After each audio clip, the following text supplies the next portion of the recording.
नमस्कार विद्यार्थी मित्रांनो, पार्थ कॉम्पिटेटिव्ह फोरमच्या ऑनलाईन फ्री लर्निंग एज्युकेशन मध्ये मी तुमचं या ठिकाणी स्वागत करतो.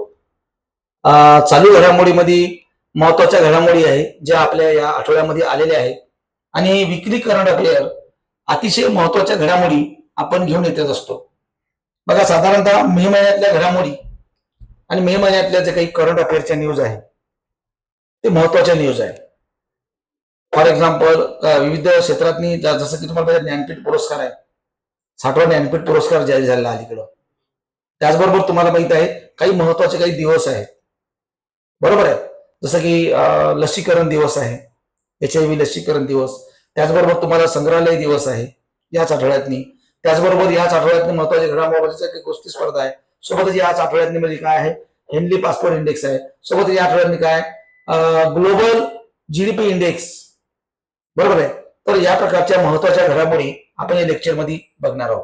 चला बघूया. सर्वात पहिली न्यूज आपण बघणार आहोत तर हिंद केसरी कुस्ती स्पर्धा आहे. बघा, हिंद केसरी ही कुस्ती स्पर्धा आहे, तर ही 52वी कुस्ती स्पर्धा आहे. किती आहे? 52वी. तर ही 52वी कुस्ती स्पर्धा झाली सातारा या ठिकाणी. कुठे झाली? सातारा. बघा, छत्रपती शाहू स्टेडियम सातारा या ठिकाणी 52वी ही कुस्ती स्पर्धा झाली. आणि या कुस्ती स्पर्धेचं सुरुवात जर आपण बघितलं तर 1959 पासून सुरुवात झालेली आहे. कधीपासून? 1959, 1959 पासून कुस्ती स्पर्धेची सुरुवात झालेली आहे. कुठली? हिंद केसरी स्पर्धा. बघा, तर 14 ते 17 मे दरम्यान 2026 ला ही स्पर्धा झाली साताऱ्याला, बरोबर आहे. साधारणतः पुरुष हिंद केसरी विजेता महेंद्र गायकवाड आहे सोलापूरचा आणि पृथ्वीराज मोहोळ हा उपविजेता आहे, बरोबर आहे. सोलापूरचा या ठिकाणी तुम्हाला माहित आहे महेंद्र गायकवाड हा विजेता झाला आणि उपविजेता पुण्याचा पृथ्वीराज मोहोळ हे विजेते झाले. म्हणजेच काय, यावेळी ही स्पर्धा का बरं घेतली जाते? भारतामधील विविध राज्यामधील जे काही कुस्तीपटू आहेत त्या कुस्ती खेळाला वाव देण्यासाठी, नंबर 1. नंबर 2, कुस्तीमुळे राज्यांमध्ये काय व्हावं, सांस्कृतिक व क्रीडा क्षेत्रातलं काय होईल, देवाणघेवाण होईल.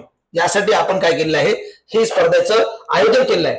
सोबत ऑलिम्पिक मध्ये भारताला जास्तीत जास्त पदक मिळावे म्हणून कुस्ती या खेळाला काय दिलंय, आपण वाव दिलाय, म्हणून कुस्ती स्पर्धा. आता बघा, पुरुष विजेता कोण आहे? महेंद्र गायकवाड आणि उपविजेता कोण आहे? पृथ्वीराज मोहोळ. किती स्पर्धा झाली? 52वी. सुरुवात कधीपासून आहे? 1959, 1959 पासून. चला, तर आपण बघू पुढं की याच्या खेळाबद्दल थोडक्यात माहिती. बघा, महिलांमध्ये जिंकलेली आहे काजल. लक्षात घ्या, काजल धोचक महिला हिंद केसरी विजेती आहे. काजल धोचक. पुढची आहे ही हरियाणाची. आणि महिला हिंद केसरी उपविजेती आहे खुशी दलाल. कोण आहे? खुशी दलाल. लक्षात घ्या, दिल्लीची खेळाडू आहे. आता बघा, जे काही जिंकणार आहे त्याला मानाची गदा आणि महेंद्रा थार गाडी. लय लोकांना आवडते थार, बरोबर आहे ना. तर असो, तर थार गाडी आणि मानाची गदा त्यांना संपूर्ण मिळणार आहे. तर या प्रकारच्या 52वी कुस्ती स्पर्धा जे या ठिकाणी झाले त्या खेळाबद्दल थोडक्यात माहिती. बघा, स्थापना 1958 ला झालेली आहे. सुरुवात 1959 पासून कुस्ती स्पर्धा खेळायला सुरुवात झालेली आहे. बघा, साधारणतः 49वी कुस्ती स्पर्धा ही झाली गाझियाबाद उत्तर प्रदेशला. 49वी कुठे झाली? गाझियाबाद उत्तर प्रदेशला. 50वी झाली हैदराबादला आणि 51 झाली कुठे? हैदराबादला, बरोबर आहे. लक्षात घ्या, पहिली हिंद केसरी स्पर्धा झाली नवी दिल्ली. कधी? 1959 ला. पहिली हिंद केसरी स्पर्धा कुठे झाली? नवी दिल्ली. आणि पहिले हिंद केसरी होते रामचंद्र बाबू.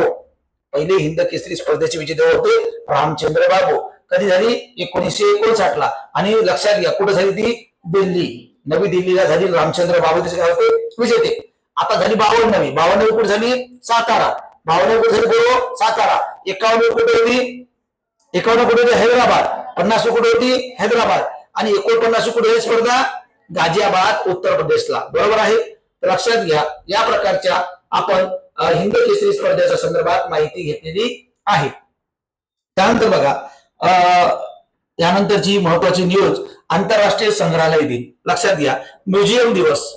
लक्षात घ्या, 18 मे. लक्षात घ्या, 18 मे हा आंतरराष्ट्रीय संग्रहालय दिन आहे. International museum day. International museum day. ऐतिहासिक बाबीचं जतन करून ठेवण्यासाठी या दिवसाचं स्मरण म्हणून 18 मे हा दिवस आपण आंतरराष्ट्रीय संग्रहालय दिवस म्हणून साजरा करतो, बरोबर आहे. सुरुवात बघा, 1977 पासून याची सुरुवात झालेली आहे. 1977 पासून आंतरराष्ट्रीय संग्रहालय परिषद भरली होती. लक्षात घ्या, आंतरराष्ट्रीय संग्रहालय परिषद मुख्यालयाचं आहे पॅरिस, फ्रान्स. हेडक्वार्टर आहे म्युझियमचं कुठं आहे? पॅरिस, फ्रान्स या ठिकाणी. आता बघा, भारतातली ऐतिहासिक जे काही ठिकाण आहे किंवा याचं मुख्यालय आहे इंटरनॅशनल म्युझियमचं भारतामधलं नवी दिल्लीला आहे. याचं हेडक्वार्टर कुठे आहे? नवी दिल्ली. त्याचबरोबर आशियातलं सर्वात पहिलं संग्रहालय कलकत्त्याला आहे. कुठं आहे? कलकत्त्याला. आशियातलं सर्वात पहिलं कलकत्त्याला आहे. सोबत महाराष्ट्रात सुद्धा काही संग्रहालय आहे. बरोबर आहे, महाराष्ट्रात काही संग्रहालय तुम्हाला दिलेले आहे. कोणकोणत्या ठिकाणी संग्रहालय केंद्र आहे ते आपण बघू. आता 2026 ची थीम बघा, लक्षात घ्या, शिक्षणासाठी आणि संशोधनासाठी संग्रहालय. शिक्षणासाठी लक्षात घ्या, museum for education and research. म्हणजे लक्षात घ्या, म्युझियमचा उपयोग काय व्हावा? शिक्षणासाठी आणि संशोधनासाठी व्हावा. लक्षात घ्या, तुम्हाला प्राचीन काळातले काही गड किल्ले आहे, काही ऐतिहासिक वास्तू आहे, हे आपल्याला कशावरून कळते? त्या रिसर्च वरून. आणि दुसरी गोष्ट एज्युकेशन. रिसर्च कधी करेल? जेव्हा एज्युकेशन होईल.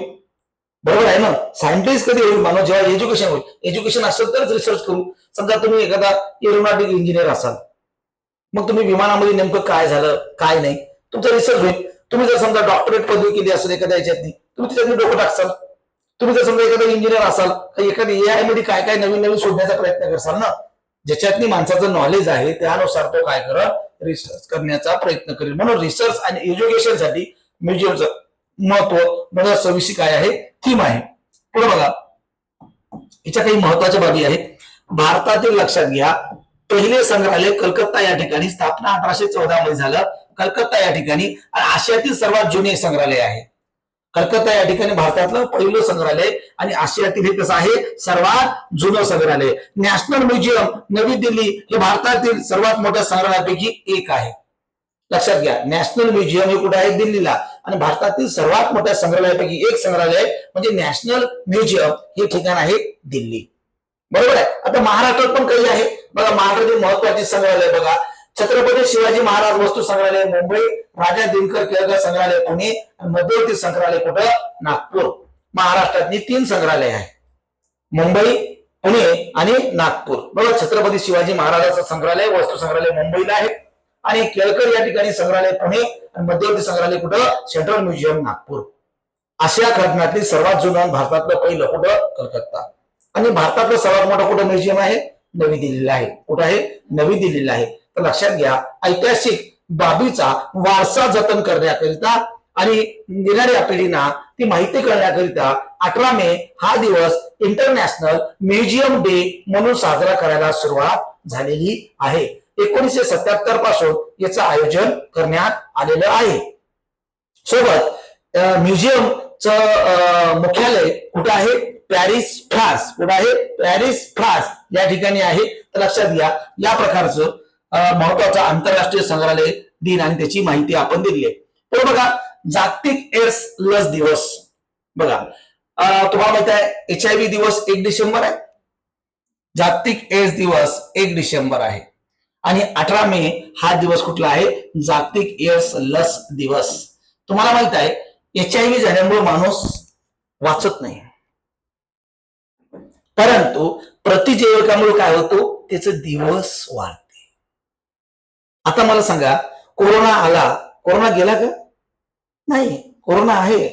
तुम्हाला एखादा चांगला खोकला असेल तरी कोरोना जाऊ शकते, फक्त आपण आता चाचणी करत नाही. बऱ्यापैकी तुमच्यातले काही लोक HIV ने सुद्धा मरत असतील, पण आपल्याला माहितच नाही की एखादी पोरगी सुकून गेली, एखादा पोरगा सुकून गेला, वारंवार त्याला भूक लागते, शरीर सुकत आहे, वारंवार त्याला ताप येते, चालला की थाप लागते, थकवा येते, बिमार पडतो. पण आपल्याला असं वाटते की असं हे काहीतरी नाही आहे, वेगळंच काहीतरी आहे. आपण त्याची चाचणीच करत नाही. जर याची चाचणी केली तर आपण HIV बाधित पण राहू शकतो, तुम्हाला माहितही नाही. बरोबर आहे ना? कारण लैंगिक संप्रेषित झाल्यामुळेच HIV होतो असं नाही. रक्ताच्या संप्रेषणामध्ये तुमचा जर शरीर कधीही आला तरी तुम्हाला HIV होऊ शकतो. फॉर एक्झाम्पल, विविध पार्लर याच्या मार्फत बऱ्याच ठिकाणी HIV ची लागण होते. सार्वजनिक ठिकाणी आपण एकत्र राहणे याच्यामुळे सुद्धा HIV ची लागण होते. बरोबर आहे ना? असं आपल्याला कळलं पाहिजे. कुठल्या प्रकारचा आपण ब्लेड वापरतो, कुठल्या प्रकारच्या सुया वापरतो. काही लोक सुया वापरतात, बरोबर आहे, काही लोक कंगी वापरतात, काही कोणाचं पेस्ट वापरतात, कशाही प्रकारे या गोष्टी आपल्याला घडू शकतात. बरोबर आहे ना? तर लक्षात घ्या. तर याच्यावर लस 18 मे 1998 बिल क्लिंटन यांच्या 1971च्या भाषणानंतर लक्षात आलं की या ठिकाणी त्यांनी लस शोधण्यात आली आणि ही लस जी आहे याच्यामुळे ही प्रतिजैविक आहे. काय आहे? प्रतिजैविक आहे. याच्यामुळे माणसाचं लाईफ वाढते. ती लस घेतल्यामुळं माणसाचं लाईफ वाढेल. तो पूर्णतः मरणार नाही, मरेल पण उशिरा मरेल. बरोबर आहे ना? तर याच्यामुळे आता आणखीनही जग एवढं पुढे गेलेलं आहे विज्ञान, पण तरीही सुद्धा संपूर्णपणे HIV बरं होईल असं एकही लस व्हॅक्सिन तयार झालं नाही. काऊन नाही झालं? कारण पृथ्वीवर ते तयार होऊ शकत नाही. बरोबर आहे ना? जसं पाण्यामध्ये तेल मिक्स होऊ शकते का? नाही होत. तुम्ही पाणी कितीही असू द्या, तेल समुद्रावर तरंगेल. ते ग्लासभर तुम्ही पाणी घ्या, त्याच्यावर तेल टाका, तेल वरच तरंगते. का बरं? हे मिक्स का बरं होत नाही? कारण आपल्या पृथ्वीवर हे होत नाही. म्हणून अवकाशात, बरोबर आहे, अंतराळात मोहिमा आपल्या असतात की या प्रकारच्या कॅन्सरवर, HIV वर काही संशोधन करता येईल का? म्हणून सायंटिस्ट लोक वर जात आहे अंतराळात नाही. आता अंतराळ म्हणजे काही फार वर नाही, 350-400 किलोमीटर अंतराळात नाही.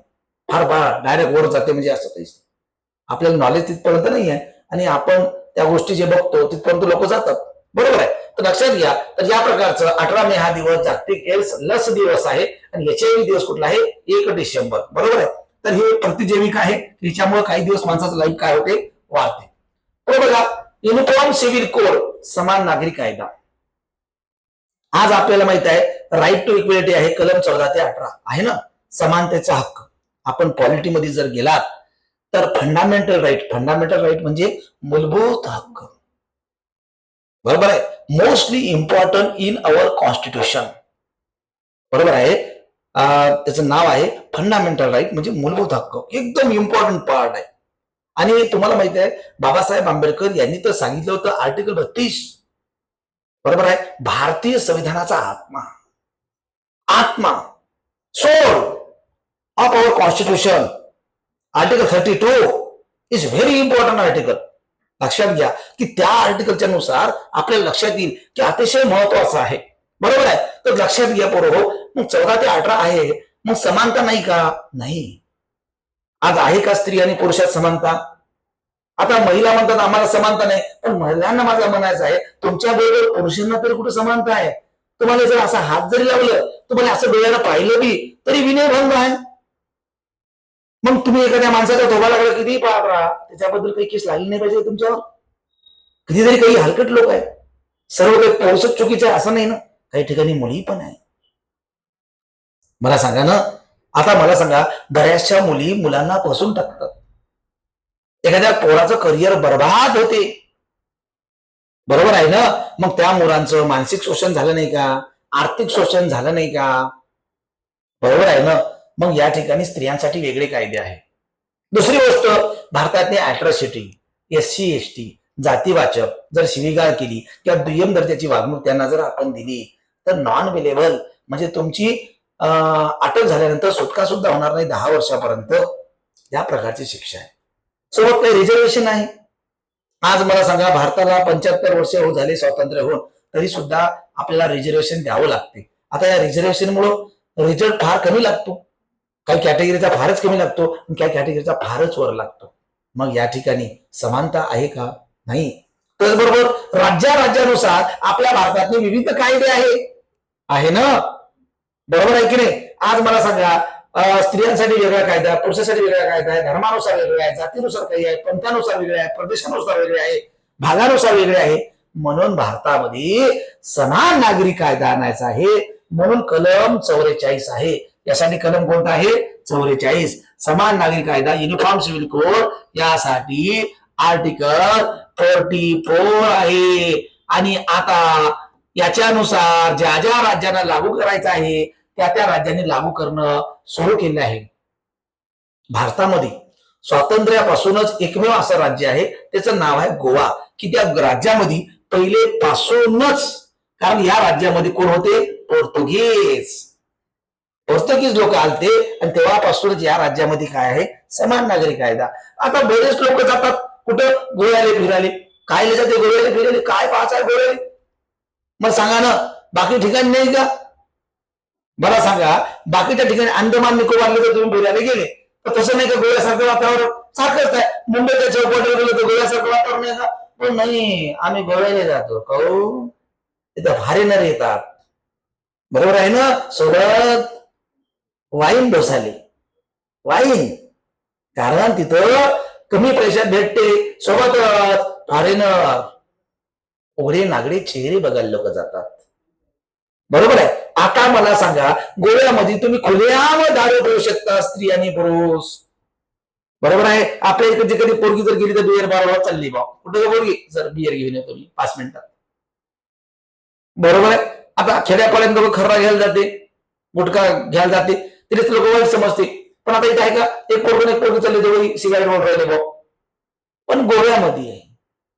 मग सांगा, रोमिओ जुलिओ, लैला मजनू रस्त्यावर सुद्धा फिरू शकते, खांद्यावर हात घालून, हातात हात घालून, बरोबर आहे, कुठं गोव्यामध्ये. पण इथं नाही. इथं जर तुम्ही फिरला, दामिनी पटक तुम्हाला झळकते, बरोबर आहे ना. इतर नाही, कारण या ठिकाणी तो कायदाच लागू नाहीये. म्हणून गोव्यामध्ये वेगळं आहे. गोव्यामध्ये माणसं तर पितात, त्याचबरोबर बायकाही पितात, बरोबर आहे.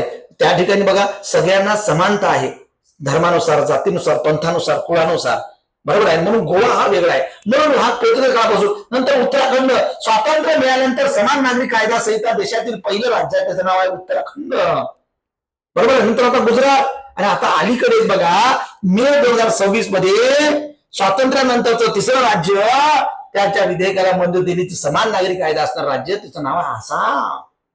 तुम्हाला प्रश्न येईल, स्वातंत्र्यानंतर भारतामध्ये कोणकोणत्या राज्यामध्ये समान नागरिक कायदा लागू झाला? पहिले उत्तराखंड, नंतर गुजरात, नंतर आसाम.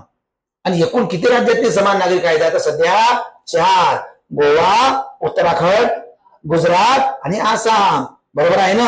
जर तुम्हाला प्रश्न आला 2026 नुसार कोणत्या राज्यामध्ये समान नागरिक कायदा लागू झाला, तर उत्तर काय राहील? आसाम, बरोबर आहे ना. म्हणून या प्रकारचं युनिफॉर्म सिव्हिल कोड काही काही राज्यामध्ये लागू करणं सुरू करण्यात आलेलं आहे, आणि हे होत आहे.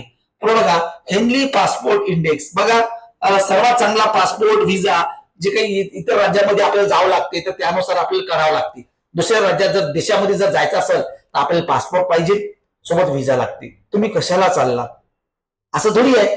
आता मला सांग, एखादा एखादी पोरगी अमेरिकेला गेली, किती दिवसासाठी चालला आणि किती दिवसात वापस येऊ राहिला हे सांगा लागते. नाही ना, नाही तर थांबवत घेतलं बाबा मग बहिणीनं, पूर्णाची पोळी खाऊनच जाय म्हणे, 2 दिवस थांबलो मी, ते भारत आहे का? तसं नाही. जेवढ्या दिवसात जायचं, जर ते संपला, तुमचा जर व्हिसा संपला, तर त्या देशात तुम्हाला अटक सुद्धा होते. अटक सुद्धा, नवीन व्हिसा काढायला. तुम्ही गेलात कशासाठी, तेवढे दिवस थांबा लागते. तुम्ही जर शाळा शिकण्यासाठी व्हिसा जर काढला असेल, एज्युकेशन व्हिसा, 5 वर्षात तुमचं शिक्षण असेल ना, तुम्हाला जॉब करता येत नाही फॉरेन मध्ये, कारण तुमचा व्हिसा कशासाठी आहे? एज्युकेशन. नाही तर आले बाबा शिकवाले, पाणीपुरीचा धंदा टाकला, भाजीपाला टाकला, अरे असं आहे का? ते भारत आहे, बरोबर आहे. आय लव्ह माय इंडिया, कुठेही पचापच ठोका, कुठेही कचरा फेका निघायचा, काहीच हिंदी नाही इथं. आणि भारत माझा देश आहे, बरोबर आहे ना. इथं हे बघा, चालले कोणी कुठेही कचरा फेकाने, संध्याकाळी पोरा येते रस्त्याने, बॅगा घेऊन येते, पिशव्या आणि देते फेकून. अरे काय रे बा, देश कोणाचा? कोणाचा देश आहे? आपला नाही, माझा आहे, बरोबर आहे ना, माझा देश. परंतु देशाबद्दल काय, आपण दुसऱ्या देशामध्ये ऐकतो लोकांचं, अमेरिकेत थोकत सुद्धा नाही, कचरा सुद्धा फेकत नाही, काय तिथे कायदे आहे ना, आणि लोक भीते कायले कायदे आले. मोटरसायकल लोक 5ही बसवायला तयार आहे रे, 5ही बसवायला तयार आहे. अरे ते 2 व्हीलर आहे ना भाई, ते 2 सीटर गाडी आहे, बरोबर आहे. आपल्याकडे खेड्यापाड्यात बघा ना, याटो, टमटम, डोक्कर, वडा, रिक्षा, याच्यात किती लोक बसते पाहा तुम्ही. 3 सीटर मध्ये 10-10, 12-12 लोक दाबते, मेंढ्यासारखं. त्या गाडी याटोवाला चालवायला करत नाही, फार असा चालवत कथा, जसं का पडते कथा. आणि त्याच्या मागे एकूण एक बाई, एक माणूस, आणि जागा वगैरे पोट बसते त्याच्या मागं. सांगा ना, म्हणजे किती अडचण आहे. ते मध्ये एक पाठी राहते याटोमध्ये, माहिती आहे का, रिक्षामध्ये इकडे 3-4 लोक, त्याच्या पाठीवर मी बसते लोक इकडून तिकडून. काय भारतात मी आजही कंडिशन किती आहे सांगायला तुम्ही. आजही लोकांच्या एसटी मध्ये रुमाल टाका लागते, लेकर टाका लागते, काही पुढे बॅग टाका लागते. एखादा एखादी बुटी गोष्टी समोरून 75 वाणी गोष्टी ड्रायव्हरच्या कॅबिन मधून. काय धंदे रे. लोक लेखाचे विमानामध्ये प्रवास करू राहिले, लोक ट्रेनमध्ये प्रवास करू राहिले, आणि आपल्या भारताची अवस्था बघा. एसटी आल्याबरोबर जे पळत चालले लोक, अरे पाय जाईल रे. पाहून घ्या त्या बस स्टँडवर तुमची अवस्था काय. आणि आपण काय करू, सर्वात शक्तिमान आमचा भारताने बनवला. अरे संध्याच्या बोगीमध्ये बसून लोक रेल्वेत बसून चालले ना. काय अवस्था आहे तुमची. होत नाही ते. लक्षात घ्या, फार कठीण काम आहे. गाड्या बघा, एवढ्या गाड्या येते, गाड्या फुल काही भरून चालल्या ना. कोणत्याही गावाला जा, गाड्या फुल, प्रायव्हेट बी फुल, बसही फुल, सगळंच फुल. फक्त विमान चालले. बरोबर आहे ना. तुमच्या गावाला यवतमाळला विमान आहे की नाही. मेंढर सरते तिथं. बरोबर आहे ना. अरे मला सांगा, ही अवस्था काऊन आहे आपली. कारण आपण इकॉनॉमिकल दृष्ट्या मागं आहोत, फायनान्शियल दृष्ट्या आपण मागं आहोत. काऊन मागं आहोत आपण. कारण आपला विचार मागा आहे. आपण बघा, एखाद्या पोट्याला म्हणलं बाबू काय बनतो तू, सर मी का तलाठी बनतो, मी का मग पोलीस बनतो. काऊन IPS. बापा लयच कठीण आन्सर देऊ, काही म्हणतो का तुम्ही. अरे बाप. त्याच्या स्वप्नच कसे आहे त्याचे, हलके फुलके आले का, खात राहते हलके फुलके, कुरकुरे टुरकुरे, स्वप्न बी हलके फुलके. अरे काय लेखाचे. अरे स्वप्न तर चांगलं ठेवा रे. स्वप्न माहिती नाही का चांगले मोठे. अरे भले होसाल नाही होसाल, पण प्रयत्न तर करा. प्रयत्न करायच्या पहिले हरवू राहिले का तुम्ही, तर लक्षात घ्या. तर हे हा प्रकारचा व्हिसा असतो की दुसऱ्या राष्ट्रामध्ये आपण जेव्हा जातो, किती दिवस राहायचं, काय राहायचं. तर बघा, सशक्त व्हिजे आहे काही, म्हणजे जास्त राज्यात जास्त देशामध्ये चालते. बघा सिंगापूरचा नंबर 1 ला आहे. सिंगापूरचा व्हिसा विना व्हिसा प्रवेश 195 देशात चालते. पासपोर्ट सिंगापूरचं जे पासपोर्ट आहे, सिंगापूरच्या लोकांना व्हिसाची गरजच नाही. पासपोर्ट जर दाखवलं तर 195 देशात तरी खाऊन जाऊ देते. कारण या देशामध्ये लोक गुन्हेगार नाहीये. बरोबर आहे ना. आपल्या इकडचं लोक तर बापरे, लोक घाबरते. आपण बोललो लोक मरून जायचे, एवढा आवाज आहे त्याचा आपला. बरोबर आहे की नाही. 195. जपान, दक्षिण Korea, France, Germany, Italy, Spain 194 देशात पासपोर्ट चालते त्यांचा. स्वीडन, ऑस्ट्रेलिया 194 देशात. आणि आपला इंडिया, लक्षात घ्या, आपल्या इंडियाचा पासपोर्ट 78 देशात चालते. किती देशात. 78. कारण आपल्या लोकांना भीती लोक. बरोबर आहे. हे तर विचारे साधे रे. फॉरेनर लोक आले ना, चालले जाते विचारे. तुम्ही तिथे देणी टाका ना. आपल्या इकडे पहा ना, जर असं गाडीला कट लागला होता 10 किलोमीटर त्याच्या मागे लागते ना, पिना ते धरून काउंटर मध्ये कट मारला. अरे बा मस्ती. म्हणून क्रिमिनल वाढवायला लोक डायरेक्ट काही झाला तर रामपूरच काढते लोक. खूप सिरियस म्हणते मी. अरे बा जाऊ दे, भीती नाही लोकांना. लक्षात घ्या. तर या प्रकारचा पासपोर्ट आपल्याकडे गुन्हेगारी वाढत आहे, म्हणून आपल्या पासपोर्टचं क्रिमिनल रेकॉर्ड जास्त आहे लोकांचा, म्हणून जास्त देशामध्ये प्रवेश नाही आहे.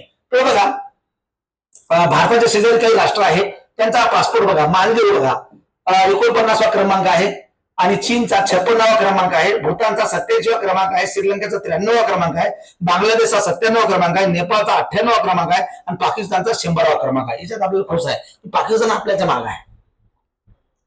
बरोबर आहे. काही लोकांना काय वाटतं माहिती आहे का, पाकिस्तान आपल्या मागे आहे. क्रिकेटची मॅच जर राहिली ना, भारताला पाकिस्तान आपण हरवलं. पाकिस्तानने जिकडे असलं सगळं जरी आपण हरलो तरी काही वाटत नाही. फक्त आम्ही पाकिस्तानने हरवलं, खुशी कायची. आम्ही अबे मला सांगा ना, त्या पाकिस्तानाची भारताची शर्यत लागते का बे. मला सांगा ना, वाघाची आणि एखाद्या तुम्ही गायीची शर्यत लागू शकते का. नाही ना. लंगड्या माणसाची आणि दोन्ही हातानं पायान चांगला असल्या माणसाची शर्यत लागू शकते का. पाकिस्तान लगडा देश आहे बे. पाकिस्तानमध्ये आहेच काय. चरागभर पाकिस्तान खोकल्यात ओढून देतो. एका दिवसात इंदिरा गांधीने त्या राष्ट्रामध्ये 2 राष्ट्र करून टाकले होते. मग बांगलादेश केला एका दिवसातच सैनिक घुसवून. आहेच काय तो. पण आपण मला सांगा, हुशार पोरानं कॉम्पिटिशन कोणासोबत करावं, हुशारापेक्षा हुशारासोबत. आपल्याला जर 40 मार्क्स भेटत असं तर आपल्याला 50 काऊन नाही भेटू राहिले बा. पण काही लोक मध्ये 40 भेटले, खुश राहते. काऊन गेले 30च आहे. मागं पाहिले का तुम्ही. बरोबर आहे ना. या ठिकाणी बघा, आपली विजिगीषू वृत्ती असली पाहिजे. बरोबर आहे. म्हणून या ठिकाणी बघा, हेनरी पासपोर्ट इंडेक्स या ठिकाणी विविध राष्ट्रात दिल्या. भारताचा क्रमांक किती आहे, 78वा. पुढे बघा, UIDA चे नवीन CEO लक्षात घ्या, सौरभ विजय. लक्षात घ्या, UIDAI लक्षात घ्या. की आधारचा एक युनिक आयडेंटिफिकेशन नंबर असतो. लक्षात घ्या. याचे नाव आहे सौरव विजय. लक्षात घ्या, नवीन झाले. मुख्य कार्यकारी अधिकारी सीईओ, भारतीय विशिष्ट ओळख प्राधिकरण म्हणजेच काय, UIDAI. लक्षात घ्या. तर कार्यभार स्वीकारण्याची तारीख 14 मे 2026 ला आहे. हे 1998च्या बॅचचे महाराष्ट्र कॅडरचे IAS अधिकारी आहे. कधीचे? 1998च्या बॅचचे. तर लक्षात घ्या, UIDAI चे नवीन सीईओ झालेले आहे सौरव विजय.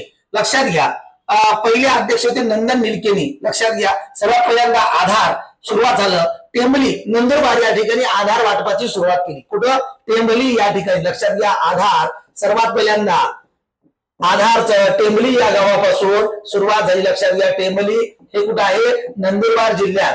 लक्षात घ्या, नंदुरबार जिल्ह्यापासून नंदन निलकेनी पहिले आधारचे काय होते? UIDAI चे पहिले अध्यक्ष. त्याचं नाव काय होतं? नंदन निलकेनी. बरोबर आहे. पहिला आधार क्रमांक 2010 मध्ये 29 ऑक्टोबर 2010 रोजी महाराष्ट्रातील नंदुरबार जिल्ह्यातील टेंबली गावातनी रहिवासी रंजना सोनवणे याला दिला होता. कोणाला दिला होता? रंजना सोनवणे. भारतात पहिला आधार कार्ड घेणारी महिला कोण? रंजना सोनवणे. याला पहिला आधार कार्ड दिला. आपण माहिती असलं पाहिजे कधीपासून तुझ्याला आधार कार्ड? 2010 पासून. आणि पहिले UIDAI चे संचालक कोण होते? सीईओ नंदन निलकेनी. आणि आता नंतर कोण झाले? नवीन सौरव. बरोबर आहे. लक्षात घ्या, लक्षात घ्यायचं की आपल्याला कोणकोणते व्यक्ती आहे याच्या संदर्भात माहिती. पुढे बघा, UIDAI ची रचना आपल्याला बघायचं, स्ट्रक्चर बघायचंय. मुख्यालय कुठं आहे? नवी दिल्ली. कुठे आहे? बरोबर, नवी दिल्ली. लक्षात घ्या. प्रादेशिक कार्यालय लक्षात घ्या किती आहे? 8 ठिकाणी प्रादेशिक कार्यालय आहे. बघा, तर डेटा सेंटर्स आहे बऱ्याच ठिकाणी. तर UIDAI लक्षात घ्या, आपलं सगळ्यात महत्वाचं जे ओळख आहे, युनिक आयडेंटिफिकेशन ओळख नंबर असतो. बरोबर आहे. याला UIDAI नंबर म्हणतो आपण. बरोबर आहे. तर हे फार महत्वाचे. माणसाची ओळख असते, हाताचा ठसा असते, डोळ्याचं संपूर्ण ते फिंगरप्रिंट घेतात, त्याचबरोबर डोळ्याचं संपूर्ण भावमुद्रा मजकूर करून घेतात. बरोबर आहे ना, संपूर्ण.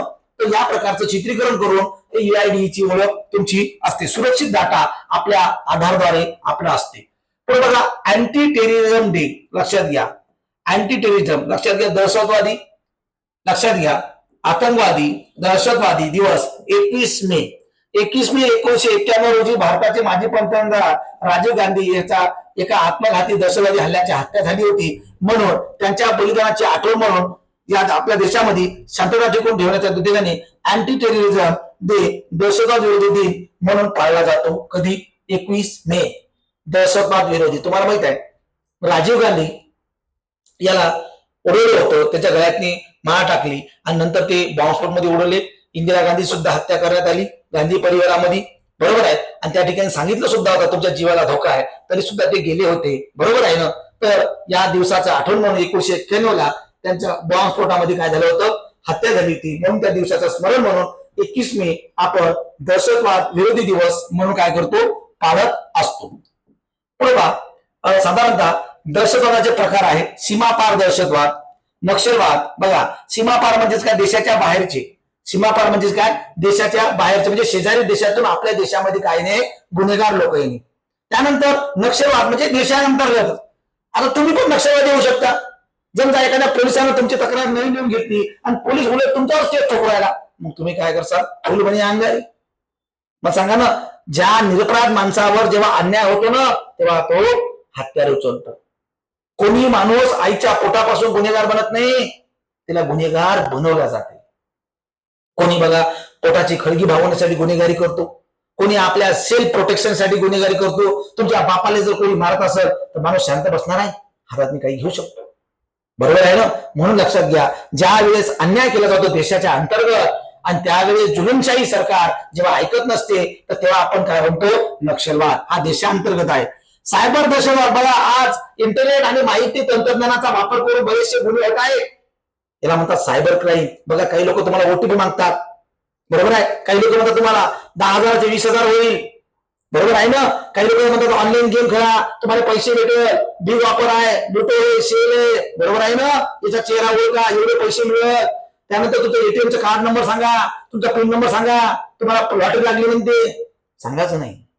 आज सायबर सेलचे क्राईम करतायत. काही एखाद्या मुलाचा एखाद्या मुलीचा फोटो जोडले जाते, मॉर्फिंग करून, फोटो मॉर्फिंग करून.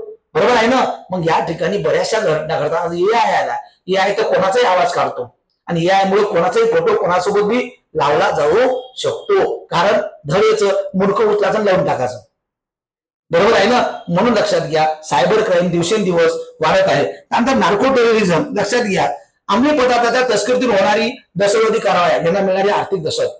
बघा, आपू, गांजा, चर्स, कोकीन याच्यातून काय होतं, बरेचसे गुन्हेगारी लोकांमध्ये घडत आहे. बरोबर आहे. तर या प्रकारचे दहशतवादाचे काय आहे, विविध प्रकार. आणि 21 मे हा दिवस काय, दहशतवाद विरोधी दिवस. बघा, जागतिक वृत्तपत्र निर्देशांक बघा, प्रेस फ्रीडम इंडेक्स लक्षात घ्या, जे काही आपण म्हणतो 2026 मध्ये भारताचा बघा साधारणतः 158व्या क्रमांकावर घसरण झालेली आहे. म्हणजे भारतामध्ये पत्रकारिता लोकांना स्वातंत्र्य कमी झालेलं आहे. बरोबर आहे. जे काही पत्रकार लोक आहे, वृत्तपत्र जे आहे सध्या इलेक्ट्रॉनिक मीडिया आणि प्रिंट मीडिया. प्रिंट मीडिया म्हणजे काय, वृत्तपत्र, आणि इलेक्ट्रॉनिक मीडिया म्हणजे टीव्ही. बरोबर आहे ना. याच्या युट्यूब याच्या मार्फत जी काही माहिती येते त्याला म्हणतो आपण इलेक्ट्रॉनिक मीडिया. बरोबर आहे. तर लक्षात घ्या, साधारणतः या निर्देशांकाची सुरुवात झालेली आहे 2002 ला, आणि मूल्यमापनाचे निकष आहे. सुरुवातीला हा निर्देशांक प्रामुख्याने पत्रकारावर होणारे हल्ले आणि त्यांच्या अटके लक्ष केंद्रित करत असे. पत्रकारावर खूप हल्ले व्हायचे आणि त्याच्या अटकेवर काय करायचे, लक्ष केंद्रित करायचे. याच्यावर आधारित हे इंडेक्स होता. बरोबर आहे. साधारणतः बघा, जागतिक वृत्तपत्र निर्देशांमध्ये भारताचे स्थान 180व्या देशामध्ये साधारणतः 157 158व्या स्थानावर आहे. बघा, 157 158 स्थानावर आपला निर्देशांक वारंवार आहे. पहिल्या अहवाल फिनलँड पहिल्या क्रमांकावर आहे. 2002 चा पहिला अहवाल होता फिनलँड पहिल्या क्रमांकावर. बघा, 2025 मध्ये भारत 151 स्थानावर होता. त्या तुलनेत यंदा भारताची 6 अंकांनी काय झालेली आहे, घसरण झाली. 157 मध्ये आपण गेलोय. भारताचा समावेश खूप गंभीर या श्रेणीत करण्यात आला आहे. भारतामध्ये पत्रकारिता करणं कसं आहे, गंभीर आहे. कारण पत्रकारावर हल्ला होत आहे, पत्रकारावर लोक कारवाई करत आहे, म्हणून गंभीर स्वरूपात आहे. म्हणून पत्रकाराची सुरक्षितता भारतामध्ये नाही, म्हणून गंभीर स्वरूपाचा हाल पत्रकारितेचा आहे. म्हणून या प्रकारचं इंडेक्स आहे वृत्तपत्र निर्देशांक किंवा स्वतंत्र निर्देशांक. बघा, सर्वात चांगला पहिले 10 राष्ट्र बघा, Norway, Netherland, Estonia, Denmark, Sweden. बघा, या ठिकाणी बघा वृत्तपत्राचं निर्देशांक कसं आहे, चांगला आहे. म्हणजे या ठिकाणी जे काही वृत्तपत्र आहे, प्रेस, यांचं काय स्वातंत्र्य आहे, आणि यांना पत्रकारांना कुठल्याही प्रकारचे हल्ले होत नाही, त्यांना सुरक्षा दिली जाते, त्यांना संपूर्ण बाबी पुरवठा केला जाते. बरोबर आहे ना. परंतु आज तुम्हाला माहित आहे, आपल्या इकडे तसं होताना दिसत नाही. कारण पत्रकारांनी जर काही खरं बोललं समजा, तर त्याच्या विरोधात कारवाई होऊ शकते, तिला अटक सुद्धा केलं जाते. बरोबर आहे. पुढे बघा, फॉस्टिनो ओरो बघा, बुद्धिबळाच्या त्यातील सर्वात दुसरा तरुण ग्रँड मास्टर. बुद्धिबळाच्या क्षेत्रातला सर्वात तरुण दुसरा काय, ग्रँड मास्टर. बघा, बुद्धिबळाचा मेस्सी म्हणजे टोपण नाव मिळाले, बुद्धिबळाचा मेस्सी. बघा, फुटबॉल मधला मेस्सी सर्वात चांगला खेळाडू आहे, तसा बुद्धिबळाचा मेस्सी म्हणून फॉस्टिनो ओरो यांचं नाव आहे. फॉस्टिनो ओरो सर्वात तरुण आहे, ग्रँड मास्टर दुसरा. बरोबर आहे. साधारणतः बघा, फॉस्टिनो ओरो आता अभिमन्यू मिश्रा यांच्या मागे आहेत, जे 12 वर्ष 4 महिने आणि 25 दिवसाच्या वयात आहे. इतिहासातील सर्वात तरुण ग्रँड मास्टर बनले होते. लक्षात घ्या, अभिमन्यू मिश्रा सर्वात तरुण ग्रँड मास्टर आहे. आणि दुसरा कोण, आपला फॉस्टिनो ओरो. पहिला सर्वात तरुण ग्रँड मास्टर. ग्रँड मास्टर कशात असते, बुद्धिबळ मध्ये. बुद्धिबळ हा गेम माहित आहे, याच्यामध्ये चेस. बरोबर, याच्यातून जो काही खेळतो, लक्षात घ्या. तर आज जगातला सर्वात चांगला, ज्याला मेस्सीचं टोपण नाव दिलं आहे, त्याचं नाव आहे फॉस्टिनो ओरो, आणि हा सेकंड नंबरचा सर्वात तरुण ग्रँड मास्टर आहे. सर्वात पहिला कोण होता, अभिमन्यू मिश्रा. लक्षात घ्या बरोबर. साधारणतः फिडे ग्रँड मास्टर ही फिडे बुद्धिबळाच्या आंतरराष्ट्रीय नियामक संस्थेत जाणारी सर्वात महत्वाची काय पदवी आहे. लक्षात घ्या, ग्रँड मास्टर ही सर्वात महत्वाची काय आहे, पदवी आहे. फिडे या संस्थेमार्फत दिली जाते. बघा, वयाच्या 13व्या वर्षी ग्रँड मास्टर बनलेले फक्त 6 खेळाडू आहेत. किती खेळाडू आहेत, 6. तुम्हाला येईल लक्षात घ्या. फॉस्टिनो ओरो माहिती असलं पाहिजे, सर्वात तरुण सेकंड खेळाडू आहे. बरोबर आहे. लक्षात घ्या, पहिला आहे अभिमन्यू मिश्रा, सर्वात लहान. सेकंड आहे डी गोगेस, भारतीय व्यक्ती आहे. त्यानंतर यागिज खान इरोगमस, त्यानंतर जावोकिर शिद्रेओ, आर प्रज्ञानंद आणि फॉस्टिनो ओरो. बघा, 13 वर्षापूर्वी ग्रँड मास्टर बनले फक्त 6 खेळाडू, म्हणजे 13 वर्षाच्या खाली. परंतु सेकंड लहान कोण आहे, फॉस्टिनो ओरो. लक्षात घ्या. तर या प्रकारचा ग्रँड मास्टर म्हणून फॉस्टिनो ओरो यांची निवड झालेली आहे, आणि त्यांना बुद्धिबळाचा ग्रँड मास्टर म्हणून ही पदवी फिडे या संस्थेकडून देण्यात आलेली आहे. बघा, एआय ह्युमनॉइड रोबोट. लक्षात घ्या, एआय लक्षात घ्या, एआय ह्युमनॉइड रोबोट. निर्माण करण्यात आलेले आहेत. दक्षिण कोरियाची राजधानी सोल येथील प्रसिद्ध जोगेसा मंदिरात गाबी नावाच्या जगातील पहिल्या AI ह्युमनॉइड रोबोट उपदेशकाने बौद्ध धर्माची दीक्षा घेतली आहे. बौद्ध धर्माची दीक्षा घेणारा पहिला रोबोट लक्षात घ्या, त्याचं नाव आहे गाबी. बरोबर आहे. म्हणजे धर्म बी शिकवून राहिले बघा. AI टीचर बघितलं आपण, AI मीन्स बघितलं, आता AI वरचा जमाना भविष्यात राहील बघू, लक्षात घ्या. पण येऊ शकते. बरोबर आहे. कोणत्या देशामध्ये लक्षात घ्या, दक्षिण कोरियाची राजधानी सोल येथील प्रसिद्ध जोगेशा मंदिरात गाबी नावाच्या जगातील पहिला AI ह्युमनॉइड रोबोटनं बौद्ध धर्माचा दीक्षा घेतलेली आहे. कोणत्या रोबोटनं बौद्ध धर्माची दीक्षा घेतली आहे, AI कोणत्या देशातनी कोणत्या मंदिरातनी आपल्याला माहित असणं गरजेचं आहे. लक्षात घ्या.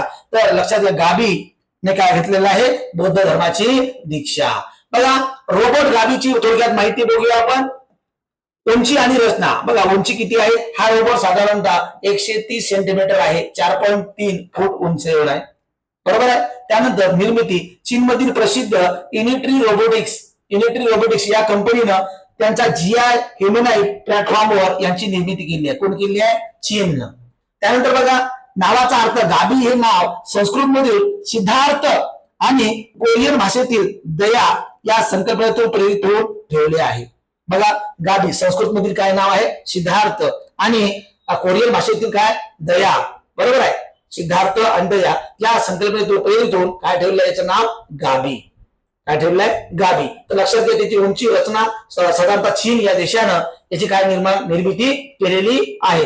तर या प्रकारचा AI निर्मित ह्युमनॉइड रोबोट तयार करण्यात आलेला, ज्यांनी बौद्ध धर्माची दीक्षा घेतलेली आहे.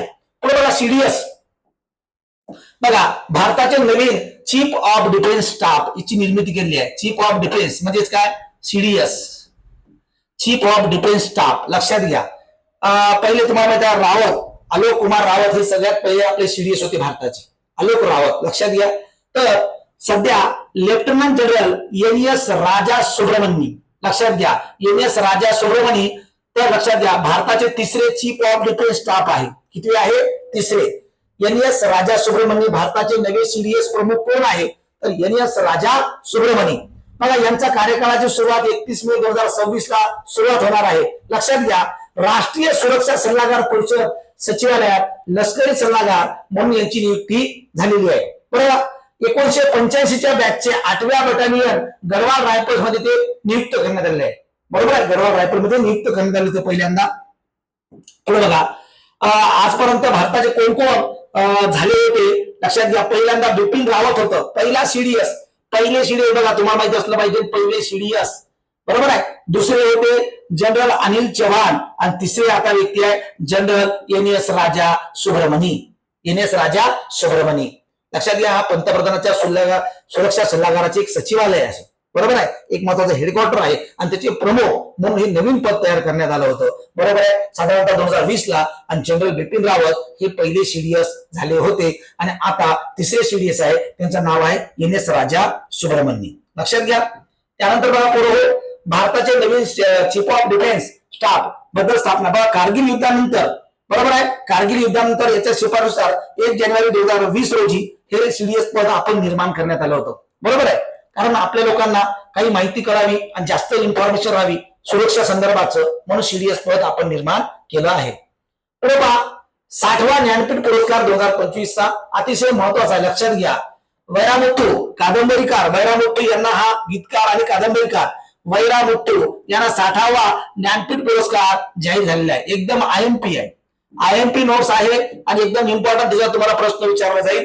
13 जुलै 1953 ला वैरामुत्तू यांचा जन्म आहे. शिक्षण बघा, मद्रासच्या पंचयाप्पा कॉलेजमधून तमिळ साहित्यात पदवी घेतलेली आहे. त्यानंतर बघा, तमिळ साहित्यातील आधुनिक कवी, गीतसम्राट म्हणून त्याची ओळख आहे.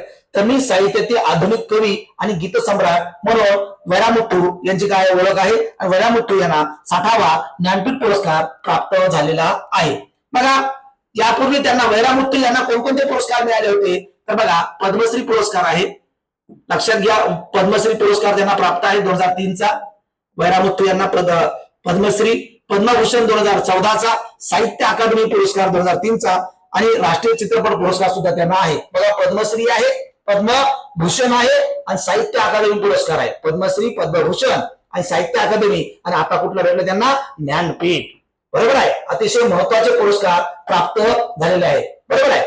रोख रक्कम बघा, ज्ञानपीठ पुरस्काराची रोख रक्कम आहे 11 लाख रुपये. मानचिन्ह वाग्देवीची काश्य प्रतिमा. बरोबर आहे. स्थापना 1961 झालेली आहे. शाहू शांतीप्रसाद जे यांच्या 50व्या वाढदिवसानिमित्त या पुरस्काराची स्थापना करण्यात आली. कशाच्या? ज्ञानपीठ पुरस्काराची. बरोबर आहे. पहिले वितरण 1965 मध्ये आणि पहिले मानकरी मल्याळम कवी जी शंकर कुरूप हे होते. ज्ञानपीठ पुरस्काराचे पहिले विजेते कोण होते? जी शंकर कुरूप. मल्याळम कवी जी शंकर कुरूप हे पहिले ज्ञानपीठ पुरस्काराचे विजेते होते. बरोबर आहे. तर 60वा ज्ञानपीठ पुरस्कार आपण जाहीर करण्यात आलेला आहे. त्या व्यक्तीला पद्मश्री, पद्मभूषण आणि साहित्य अकादमी पुरस्कार आहे. आता बघा, मराठी ज्ञानपीठ पुरस्कार विजेते कोण कोण आहे? मराठी लोक कोण कोण होते ज्याला ज्ञानपीठ भेटला? सगळ्यात पहिल्यांदा 1974 ला वि स खांडेकर यांना ययाती कादंबरीसाठी भेटला. कुठल्या कादंबरीसाठी? ययाती कादंबरीसाठी वि स खांडेकरांना भेटला. त्यानंतर 1987 ला विष्णू वामन शिरवाडकर याला तो पण नाव आहे कुसुमाग्रज विवा शिरवाडकर, त्यांना नाटकासाठी भेटला. त्यानंतर 2003 ला गोविंद विनायक करंदीकर, बरोबर आहे. आणि 2014 ला भालचंद्र नेमाडे हिंदू जगण्याची समृद्ध अडगळ या कादंबरीसाठी. हिंदू जगण्याची समृद्ध अडगळ कोण? भालचंद्र नेमाडे. लक्षात घ्या, भालचंद्र नेमाडे यांना पुरस्कार भेटला. म्हणजे मराठी व्यक्ती बघा 1, 2, 3, 4 लोकांना ज्ञानपीठ पुरस्कार प्राप्त आहे. बघा, आता 60वा भेटला. 58वा ज्ञानपीठ पुरस्कार भेटला होता संयुक्तपणे कवी गुलजार आणि जगद्गुरु रामभद्राचार्य. कवी गुलजार आणि जगद्गुरु रामभद्राचार्य यांना 58वा ज्ञानपीठ पुरस्कार भेटला होता. बरोबर आहे. कवी गुलजार तुम्ही माहित असेल. बरोबर आहे. 59वा ज्ञानपीठ पुरस्कार प्रसिद्ध हिंदी लेखक विनोद कुमार शुक्ला यांना प्रदान करण्यात आला. विनोद कुमार शुक्ला, 59वा विनोद कुमार शुक्ला आणि 58वा कवी गुलजार आणि वीरभद्र रामभद्राचार्य आणि 60वा ज्ञानपीठ पुरस्कार वैरामुत्तू यांना मिळालेला आहे. तमिळ कवी आणि गीतकार अशी त्यांची ओळख आहे. वैरामुत्तू यांना 60वा ज्ञानपीठ पुरस्कार प्राप्त झालेला आहे. महत्वाचा पुरस्कार आहे. साहित्य क्षेत्रातला सर्वोच्च पुरस्कार आहे. त्याचं नाव काय आहे? ज्ञानपीठ. आणि या प्रकारचा वैरामुत्तू तमिळ कवी यांना हा प्राप्त झालेला आहे. पुढे बघा, राष्ट्रीय पंचायत राज पुरस्कार विविध ठिकाणी, नवी दिल्ली या ठिकाणी राष्ट्रीय पंचायत राज पुरस्कार झालाय आणि विविध ठिकाणच्या ग्रामपंचायतींना राष्ट्रीय पातळीवर ठसावा म्हटलेला आहे. बरोबर आहे. सर्वाधिक पुरस्कार कर्नाटक राज्याला मिळालेला आहे. कर्नाटक राज्यातल्या सर्वात चांगल्या पंचायतीचा पुरस्कार आहे आणि कर्नाटक राज्यातल्या विविध ग्रामपंचायतीनं चांगलं काम केलं आहे. महाराष्ट्रातल्या 4 ग्रामपंचायतीनं राष्ट्रीय पातळीवर ठसावा म्हटलेला आहे. पंचायत राज अभियान, गाव तिथं स्वच्छता, गाव तिथं हागणदारी मुक्त गाव, गाव तिथं डिजिटलायझेशन, बरोबर आहे. गाव तिथं शिक्षण, बरोबर आहे. गाव तिथं सूर्य, बरोबर आहे. आणि गाव तिथं स्वच्छता हे विविध अभियान आहे आणि म्हणून राष्ट्रीय पुरस्काराची घोषणा केलेली आहे. तर बघा, साधारणतः राष्ट्रीय पंचायत पुरस्कार मधले 4 गाव आहे महाराष्ट्रातले महत्वाचे. इटगाव, त्यानंतर धावडा, त्यानंतर सावर्डे आणि गोरेगाव. महाराष्ट्रातले महत्वाचे 4 गाव: इटगाव, धावडा, सावर्डे आणि गोरेगाव. लक्षात घ्या, काही पाणीमध्ये आहे, काही चांगली हवा आहे, काही बारस्तरी पंचायत आहे आणि काही आरोग्यामध्ये पुढे आहे. 4 महत्वाच्या महाराष्ट्रातल्या इटगाव, धावडा, सावर्डे आणि गोरेगाव. पुढे बघा, सर्वाधिक पुरस्कार ग्रामीण विकासात उत्कृष्ट कामगिरीबद्दल कर्नाटक राज्याने भेटले 6 पुरस्कार. कर्नाटक राज्याच्या 6 ग्रामपंचायतींना भेटले आहे. महाराष्ट्रातल्या 4 ग्रामपंचायती, आंध्र प्रदेश मधल्या 5, ओडिशातली 5. आंध्र प्रदेश 5 आणि ओडिशा 5. आणि सर्वात जास्त कुठं? कर्नाटकच्या 6 ग्रामपंचायतींना पुरस्कार भेटलाय पंचायत राज पुरस्कार. लक्षात घ्या, 2025 चा. बरोबर आहे. आणि म्हणून कर्नाटक राज्याने काय केलेली आहे? बाजी मारलेली आहे.